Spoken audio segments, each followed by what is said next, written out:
दोस्तों, आज हम आपको इस वीडियो के माध्यम से यह बताने वाले हैं कि आप किसी भी पद पर कार्यरत हों, अपना सैलरी खुद से कैलकुलेट कर सकते हैं। यदि आप बिहार सरकार के अंतर्गत जॉब कर रहे हैं और आपको सैलरी की गणना नहीं करने आ रही है या उसका पूरा ज्ञान नहीं है, अधूरा ज्ञान है, तो आपको इस वीडियो के माध्यम से संपूर्ण ज्ञान मिलने वाला है। इस वीडियो में हम यह जानेंगे कि सैलरी का कैलकुलेशन किस प्रकार से की जाती है, ग्रेड पे क्या है, लेवल क्या है, बेसिक क्या होता है, डीए क्या होता है, टीए क्या होता है, इस शहर में कितना मकान किराया भत्ता मिलता है, सिटी ट्रांसपोर्ट अलाउंस किस किस शहर में मिलता है और कितना मिलता है, सैलरी में कितनी कटौती की जाती है। अपनी सैलरी का कैलकुलेशन किस प्रकार से करें। इसके अलावा हम और जानते हैं कि सिटी ट्रांसपोर्ट अलाउंस किस किस शहर में लागू है और किस शहर में कितना ट्रांसपोर्ट अलाउंस मिलता है। मेडिकल अलाउंस किन किन लोगों को मिलता है और कितना मिलता है। नर्सिंग अलाउंस किन किन लोगों को मिलता है और कितना मिलता है। इन्फॉर्म अलाउंस भी किन किन लोगों को मिलता है, कितना मिलता है। उसी तरह से ड्राइविंग अलाउंस भी कितना मिलता है। जीआईएस क्यों काटा जाता है, इनकम टैक्स कितना कटवाना चाहिए, एनपीएस कंट्रीब्यूशन है क्या, कैलकुलेशन करके नेट सैलरी कितने हमारे अकाउंट में आते हैं। तो चलिए आइए शुरू करते हैं बेसिक सैलरी से। सबसे पहले जानेंगे कि बेसिक सैलरी है क्या। यह आपके सैलरी स्ट्रक्चर का बेस होता है, जिसके आधार पर सैलरी स्ट्रक्चर का सभी अलाउंस कैलकुलेशन किया जाता है। बेसिक सैलरी को साल में एक बार जनवरी अथवा जुलाई माह में पे मैट्रिक्स टेबल के अनुसार बढ़ाया जाता है। यह है पे मैट्रिक्स टेबल। ये जो आप पेमेंट देख रहे हैं, पेमेंट 1 हो गया, पेमेंट 2, 3, 4, 4 तरह के पेमेंट होते हैं। ग्रेड पे आपके 14 प्रकार के होते हैं, 1800 से लेके 10,000 तक ग्रेड पे। और उसी का जो आपका लेवल देख रहे हैं, ग्रेड पे को ही इसके नीचे कन्वर्ट करके लेवल बना दिया गया है। या तो आप लेवल से चल सकते हैं या तो ग्रेड पे से चल सकते हैं। और जो ये आपको जो दिख रहा है 1 2 3 4 5 6, ये आपका इंक्रीमेंट लेवल हुआ। इंक्रीमेंट लेवल 1 हुआ, इंक्रीमेंट लेवल 2 3, इसी तरह से यह 40 तक का यह टेबल में बना हुआ है। मान लिया कि कोई एम्प्लॉय है जो कि 2400 ग्रेड पे पर उनका ज्वाइनिंग हुआ है, तो उनका पहला बेसिक सैलरी यानी उस समय उनका बेसिक सैलरी 25,500 रहेगा। यानी इस पहला रो के अनुसार से ये हो गया increment level 1, increment level 2, increment level 3। यानी जो भी व्यक्ति जिस समय वह ज्वाइन करेंगे तो उनका ग्रेड पे के अनुसार से पहला इंक्रीमेंट लेवल के अनुसार से उनका बेसिक सैलरी बनेगा। कोई व्यक्ति 2400 ग्रेड पे पर ज्वाइन किए तो उनका पहला बेसिक सैलरी यानी उस समय का उनका बेसिक सैलरी 25,500 रहेगा। जब उनको पहला इंक्रीमेंट मिलेगा तो ये आपका दूसरा इंक्रीमेंट लेवल के अनुसार से 26,300 हो जाएगा। उसी प्रकार से तीसरा 27,100 हो जाएगा, चौथा 27,900 हो जाएगा। उसी प्रकार से 2800 वाला के लिए भी वही नियम लागू होगा, 4200 वाले का भी वही नियम लागू होगा। उसी प्रकार से सबके लिए वही नियम लागू होगा। समझ गए, पहला इंक्रीमेंट लेवल, दूसरा इंक्रीमेंट लेवल, तीसरा इंक्रीमेंट लेवल, चौथा इंक्रीमेंट लेवल। एक इंक्रीमेंट आपको एक साल में, साल भर में एक बार यह इंक्रीमेंट बढ़ता है। यानी बेसिक सैलरी साल भर में एक बार ऑटोमेटिक बढ़ता है इस टेबल के अनुसार से।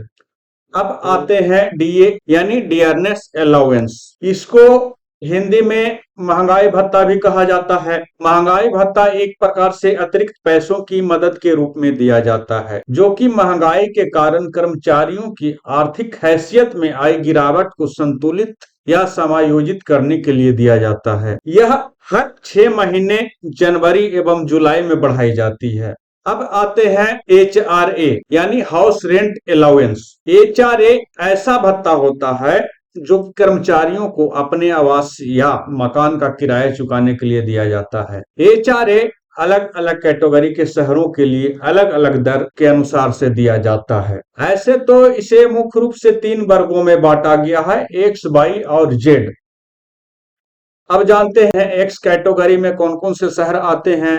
और वहां पर कितना हमको एचआरए मिलता है। एक्स कैटेगरी के शहरों में 24% यानी बेसिक सैलरी का 24% आपको हाउस रेंट अलाउंस मिलता है। अब जानते हैं कि एक्स कैटेगरी के शहर कौन कौन से हैं। तो पहला नंबर में है आपका अहमदाबाद, जैसे मेट्रो सिटी ये सब आते हैं। दूसरा नंबर में बेंगलुरु है, तीसरा में चेन्नई, चौथा में दिल्ली, पांचवा में मुंबई, छठा में हैदराबाद, सातवां में कोलकाता और आठवां में पुणे है। अब आते हैं बाई कैटेगरी के शहर में। तो बाई कैटेगरी के शहर में बेसिक सैलरी का 16% आपको हाउस रेंट अलाउंस मिलता है, यानी एचआरए मिलता है। पूरे भारत में बाई कैटेगरी में लगभग 79 शहर को रखा गया है, जिसमें पटना भी शामिल है। अब आते हैं जेड कैटेगरी। तो जेड कैटेगरी में आपको 8% हाउस रेंट मिलता है। पूरे बिहार में जेड कैटेगरी में 34 शहर आते हैं। इसमें है अररिया, आरा, औरंगाबाद, बगहा, बेगूसराय, बेतिया, भागलपुर, बिहार शरीफ, बक्सर, छपरा, दरभंगा, डिहरी, गया, गोपालगंज, हाजीपुर, जमालपुर, जमुई, जहानाबाद, कटिहार, किशनगंज, लखीसराय, मधुबनी, मोकामा, मोतिहारी, मुंगेर, मुजफ्फरपुर, नवादा, पूर्णिया, सहरसा, समस्तीपुर, सासाराम, सीतामढ़ी, सिवान, सुपौल। अब आते हैं अनकैटेगराइज्ड सिटी, जिसको कि किसी भी वर्ग में नहीं रखा गया है, ना एक्स में रखा गया है, ना वाई में रखा गया है, ना जेड में रखा गया है, लेकिन वो शहर के गिनती में आते हैं। तो एग्जाम्पल के तौर पर छोटा शहर हो सकता है, ब्लॉक हेडक्वार्टर हो सकता है, सब डिवीजन हो सकता है, छोटा छोटा जिला भी हो सकता है। तो ऐसे शहरों में एचआरए आपको 6% मिलता है। अब आते हैं रूरल एरिया यानी ग्रामीण क्षेत्र। ग्रामीण क्षेत्र जैसे कि विलेज, पंचायत, ईटीसी, वहां पर आपको एचआरए 4% मिलते हैं। अब आते हैं city transport allowance. City transport allowance वह भत्ता है जो नियोक्ता कर्मचारी को उनके निवास स्थान से कार्यस्थल तक की यात्रा में हुए खर्च की भरपाई के लिए प्रदान करता है। यह अलाउंस सिर्फ वैसे शहर के लिए है जो कि नगर निगम क्षेत्र अंतर्गत आते हैं। तो बिहार राज्य में कुल 11 नगर निगम है, जिसमें से पहला है पटना, दूसरा बिहार शरीफ, तीसरा आरा, चौथा गया, पांचवा भागलपुर, मुजफ्फरपुर, दरभंगा, बेगूसराय, मुंगेर, पूर्णिया, कटिहार।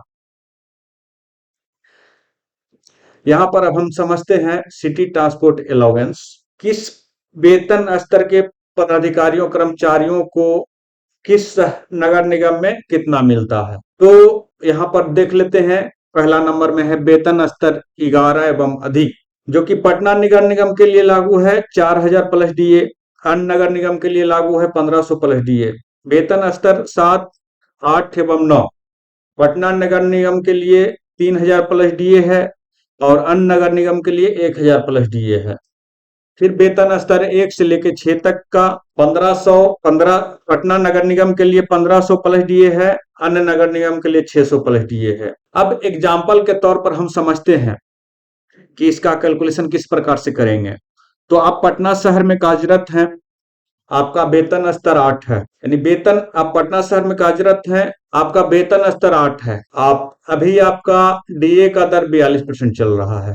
तो इस टेबल के अनुसार आपको शहरी परिवहन भत्ता 3000 प्लस डीए का 42% होगा, यानी 42% अभी डीए का रेट चल रहा है तो 42% हो जाएगा, तो 3000 प्लस 3000 का 42% होगा। 3000 का 42% आपका 1260 रुपया होता है, यानी आपको 3000 प्लस 1260 इक्वल टू 4260 रुपया मिलेगा परिवहन भत्ता। यदि आप दूसरे नगर निगम में हैं, मान लिया कि आप वेतन स्तर आपका 8 है और आप पटना नगर निगम से हट के कोई दूसरे नगर निगम में है, तो वहां पर आपको 1000 प्लस डीए मिलेगा, यानी 1000 प्लस 1000 का 42% जोड़ के जो निकल जाएगा वो आपका मिलेगा।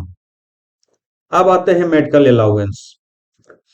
मेडिकल अलाउंस एक ऐसा भुगतान है, यानी चिकित्सा भत्ता एक ऐसा भुगतान है जो कि कर्मचारियों को उनके चिकित्सा खर्चा को कवर करने के लिए दिए जाते हैं। इसके लिए कोई प्रमाण पत्र प्रस्तुत करने की जरूरत नहीं होती है, यह भत्ता फिक्स होती है, जो कि सभी के लिए 1000 रुपया प्रति माह है। अब आते हैं नर्सिंग अलाउंस। तो नर्सिंग अलाउंस किन लोगों के लिए लागू है। यह भत्ता बिहार सरकार के अंतर्गत कार्य करने वाली सभी स्टाफ नर्स ग्रेड ए को मिलती है, जिसकी राशि 4800 रुपये प्रति माह है। अब आते हैं यूनिफॉर्म अलाउंस। इसे हिंदी में वर्दी भत्ता भी कहते हैं। यह भत्ता बिहार सरकार के अंतर कार्य करने वाली सभी स्टाफ नर्स ग्रेड ए एवं एएनएम को मिलता है, जिसकी राशि 1800 रुपये प्रति माह है। अब यहाँ पर आप लोग सोच रहे होंगे कि यूनिफॉर्म अलाउंस तो बिहार सरकार में प्रशासनिक सेवा में यानी पुलिस लोग जो भी हैं तो उन लोगों को भी मिलना चाहिए, क्योंकि उन लोगों को भी वर्दी चलता है। तो मैं बताना चाहता हूं उन लोगों के लिए भी वर्दी भत्ता मिलता है, लेकिन उसकी चर्चा हम यहाँ पर इसलिए नहीं किए हैं कि उन लोगों में भी अलग अलग रेट तय है, तो उसके लिए मैं अलग से वीडियो बनाकर आपको प्रस्तुत कर दूंगा। अब आते हैं ड्राइविंग अलाउंस।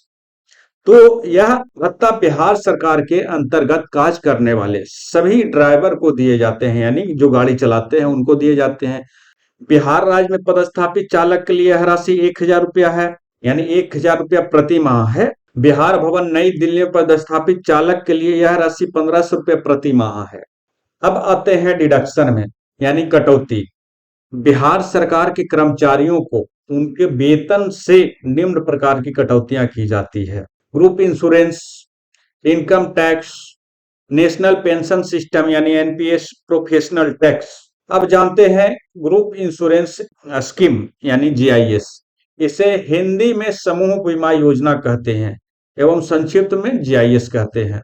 जीआईएस सरकारी कर्मचारियों के लिए एक सामाजिक सुरक्षा योजना है।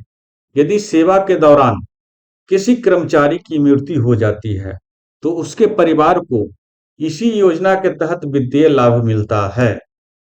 जीआईएस की कटौती की जाने वाली राशि अलग अलग क्लास के कर्मचारियों पदाधिकारियों के लिए अलग अलग है, जो कि निम्न प्रकार से है। जो क्लास 1 के पदाधिकारी हैं उनकी वेतन से 120 रुपये प्रति माह कटौती की जाती है जीआईएस। जो क्लास 3 के हैं उनको वेतन से 30 रुपया की कटौती की जाती है। जो क्लास 4 के हैं उनके वेतन से 15 रुपये प्रति माह की कटौती की जाती है। अब यहाँ जानते हैं जीआईएस की कटौती की जाती है, जाते कहाँ हैं? कटौती तो हमसे कर लिए जाते हैं, लेकिन वो जमा कहाँ किए जाते हैं? तो यह 2 जगह जमा किए जाते हैं, एक सेविंग फंड में, एक इंश्योरेंस फंड में। जो कि सेविंग फंड जो है आपका रिफंडेबल है, जो कि सेवानिवृत्त होने के उपरांत यह राशि ब्याज के साथ वापस कर दी जाती है। और इंश्योरेंस फंड जो है आपका नॉन रिफंडेबल है, यानी वो आपको पैसा वापस नहीं होती है। यह राशि से आपको जो आपको पहले बताए थे कि किसी कर्मचारी की मृत्यु हो जाती है तो उस योजना के तहत उसको लाभ दिया जाता है, यही इंश्योरेंस फंड से। और सेविंग फंड जो है आपका वो रिटायरमेंट होने के बाद वह सभी को जोड़ करके ब्याज के साथ आपको वापस कर दिया जाता है। अब आते हैं इनकम टैक्स। आयकर अधिनियम की धारा 192 के तहत वेतन पर इनकम टैक्स की कटौती अनिवार्य है। यदि हमारा टैक्स प्रत्येक माह वेतन से कटौती की जाती है तो साल के अंत में अचानक ज्यादा टैक्स कटौती से बच जाते हैं, जिस कारण हमारे दैनिक जीवन की आर्थिक अर्थव्यवस्था पर कोई प्रतिकूल प्रभाव नहीं पड़ता है। इसलिए मेरा सुझाव यही रहेगा कि आप अपने इनकम के अनुसार प्रत्येक माह इनकम टैक्स की कटौती करवाते रहें। अब आते हैं एनपीएस। इस स्कीम के तहत 60 साल की उम्र पूरी होने के बाद एक मुश्त कैश और मासिक पेंशन की सुविधा मिलती है। आपका बेसिक पे प्लस डीए का 10% कटौती किया जाता है। उदाहरण के तौर पर जान लेते हैं, मान लिया कि आपका बेसिक पे 35,400 है, डीए का रेट अभी 42% है, तो 35,400 का 42% 14,868 रुपया होता है। यानी बेसिक पे प्लस डीए का 10% यानी जोड़ लेते हैं 35,400 प्लस 14,868 यानी टोटल जोड़ के हो गया आपका 50,268 रुपया। एनपीएस की कटौती उस अनुसार से हो जाएगा 50,268 का 10% 5,026 रुपया 80 पैसा, जिसे आप राउंड फिगर में 5,027 रुपया भी कह सकते हैं। इतनी कटौती आपकी होगी। अब आते हैं प्रोफेशनल टैक्स। यह टैक्स सभी कर्मचारी को देना होता है, जिसकी कटौती प्रत्येक साल के सितंबर माह के वेतन से काट लिया जाता है।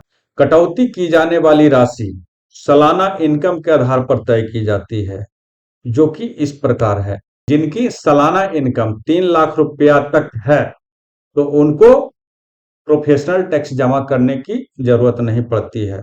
जिनकी इनकम 3 लाख से 5 लाख रुपया तक है, 1,000 रुपया प्रोफेशनल टैक्स साल में एक बार देना पड़ता है। जिनकी सालाना इनकम 5 लाख 1 रुपया से लेकर 10 लाख रुपया तक है, तो उनको वेतन से 2,000 रुपया कट लगता है। जिनका इनकम 10 लाख रुपया से ज्यादा है, तो उनको प्रोफेशनल टैक्स 2,500 रुपया देना पड़ता है। यह जो प्रोफेशनल टैक्स है, साल में एक बार कटौती की जाती है, जो कि सितंबर माह के वेतन से काट ली जाती है।